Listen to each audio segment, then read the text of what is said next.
Okay, so in this video I will be talking about a new concept called list comprehension. Basically, what is list comprehension? It is a concise way of creating a new list by applying certain operation to each element of the existing list, okay, or the other iterable, and optionally filtering the elements based on certain condition. So the syntax, so let's see the list comprehension. List comprehension. Okay, so list comprehension is basically very interesting and you will love that for sure. So let's see the syntax first. New list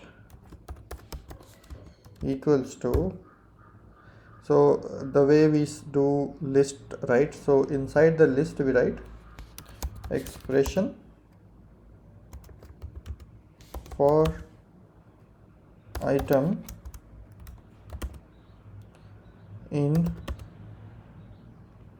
iterable if condition. So this is a very simple syntax, and I'm sure that you find it extremely difficult. So I have actually written a blog on the data structure of list. I will provide the link in the video description. However, I want you to go through that, where I was explaining what is a list. So this is again the same score example I have taken here, where I am explaining about list, and then I was talking about the list comprehension. So basically the simple formula is expression plus context. So the expression tells Python what to do with each element of the list,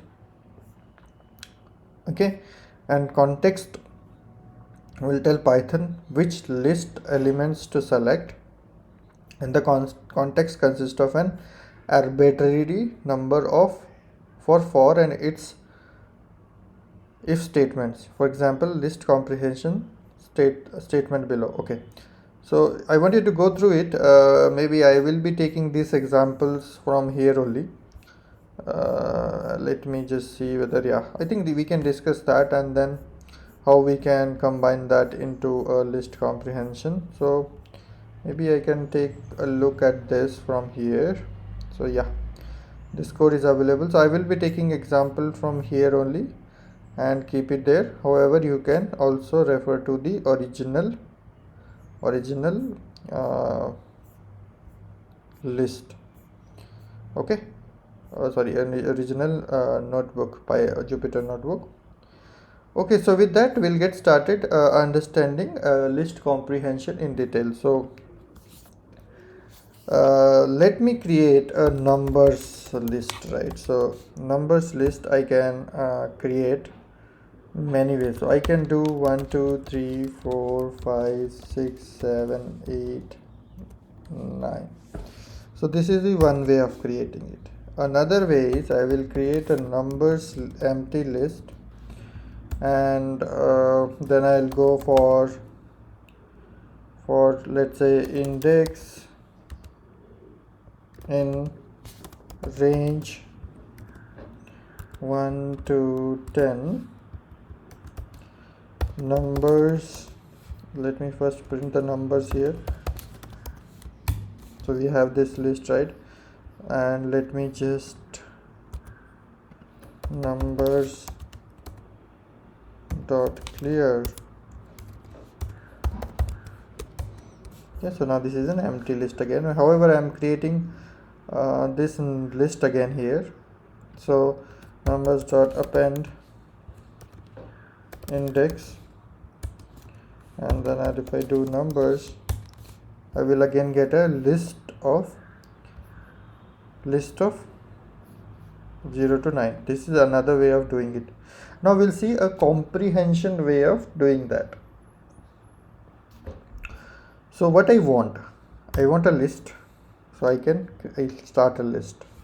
So this part is done. I don't need not to define a variable. I'll just create a list, which is I have just now created, right? Now this append function is basically is for this index, right? So this index, so I'll write the output what I need. So index, then just copy this loop here and followed by this, right? So this is the value I will be printing. This is the expression and the context, right? So this is expression and the context is this. So just when you see here, it has created.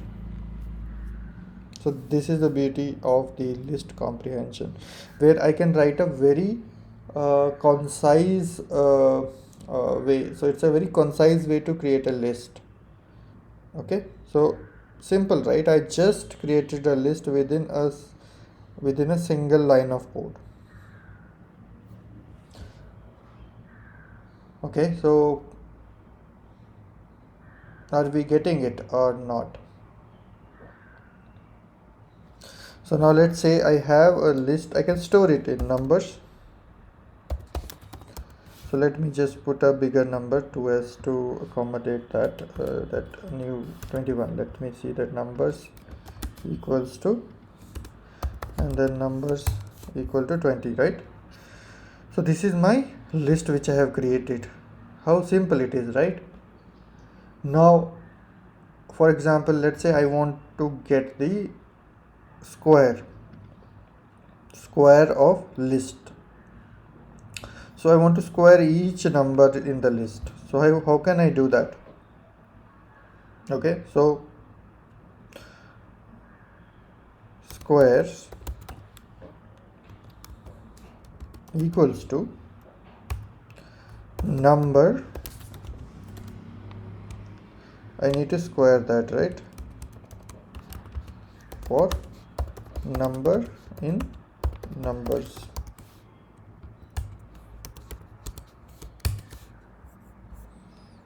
So let me make it 15. Yeah, that's it. So this is what I'm doing the operation. If I have to do the same operation, what I need to do? First, I need to create a empty list of squares. Then I need to use this for loop.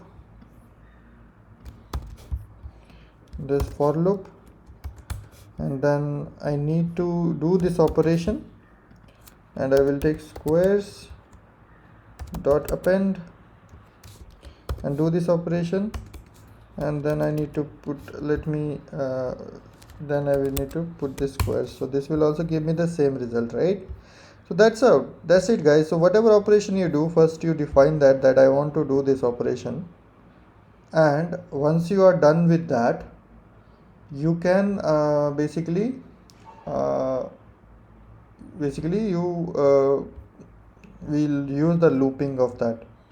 Okay, now let's take one more example. So I have let's say my numbers again. So I want this. Let me just take that code again, and I want to.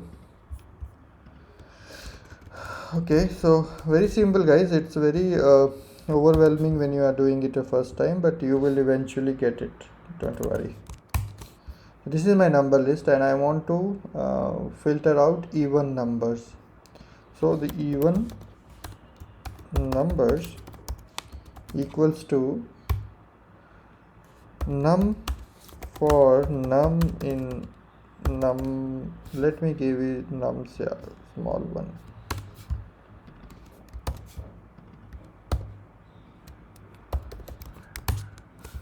In nums, if certain condition if I want to apply, right? So if I see if num, this value I'm applying on every num, right? So num %2 equal to 0. So just retain that, and that's how we can do that. Even numbers. So you see it has filtered out all the even numbers. Okay, now I want to know So what is done, it's applied on all the element wherever this condition match, that only retained, otherwise it is ignoring it. So it's again a filtering, or getting that. So like I want to know even or odd. Okay, so even or odd. So when you use else operation then if if comes front, right? So let's say I will say even if this condition satisfies, else odd, then I'll take for nums in nums, and then it will give you the even odd status. Here we go. So it has given you even odd, even odd, even odd. So basically when else comes, right, so else we cannot use here, it has to come front. So this is again a ternary operator, if you remember. This is a concise way of writing if. So this is a ternary operator, so this should come okay. So that's I think that's all for the understanding per se of. Okay, so let's also do one more example for strings.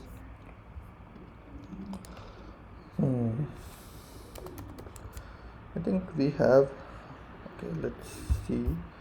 I am having a list of fruits. Okay, no, we don't have. Okay, let me see that.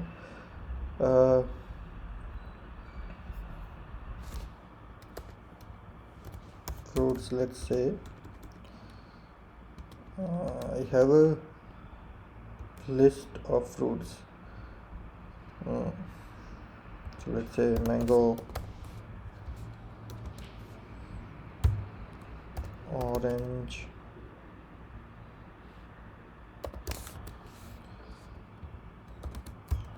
apple, and then we have, let's say, banana. Okay, so these are the things, right? If I want to uppercase fruits,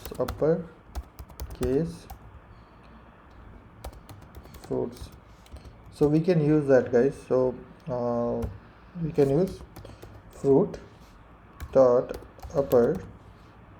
We can apply a function also. That's what I want to show you. For fruit in fruits, and uppercase fruits will be like this. So we can apply the any function on this particular string. So this is one of the example how we can handle this on strings, right?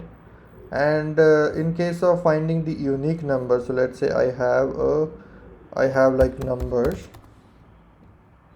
equals to 1, 2, 2, 3, 3, 3, 4, 4, 4, 4. So this is my number. So if I want the unique number, right,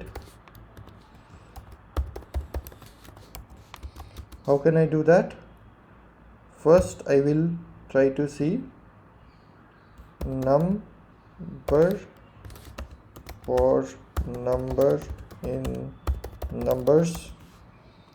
So I will see first what I am getting, unique numbers, right? So I just recopied everything to the unique numbers. But if I want a unique number, right, what I want, I need to wrap around with set, and I get a set, but I need a list.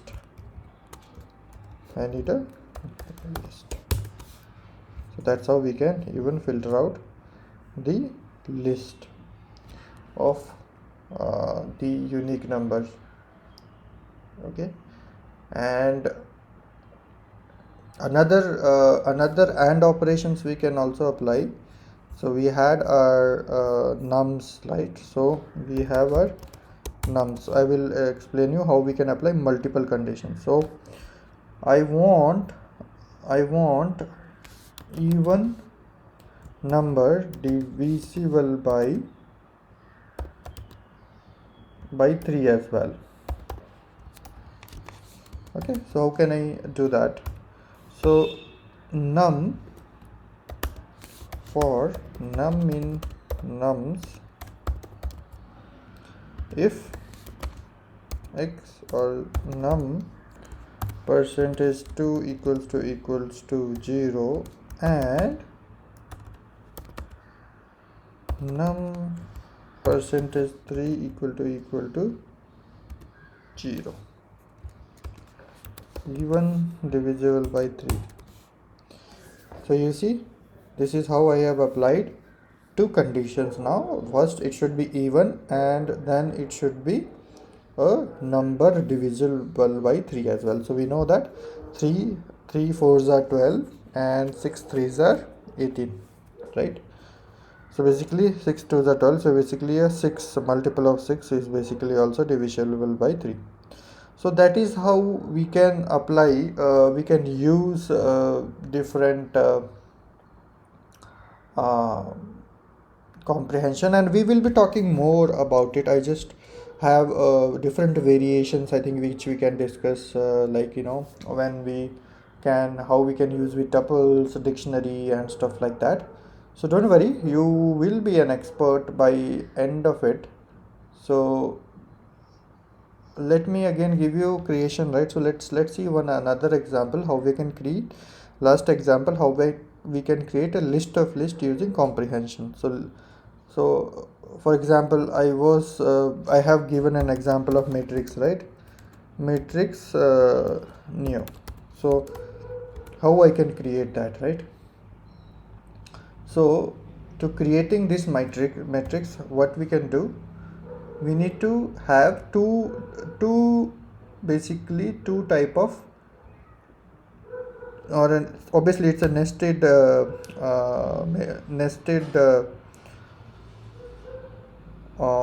list, right? So list of lists, so we need to have two lists. So first list for, let's say, j in range 1 comma 4, and then here inside I need to do for I in range 1 to 4, and then I will be multiplying I into j, and let's see matrix new what we get.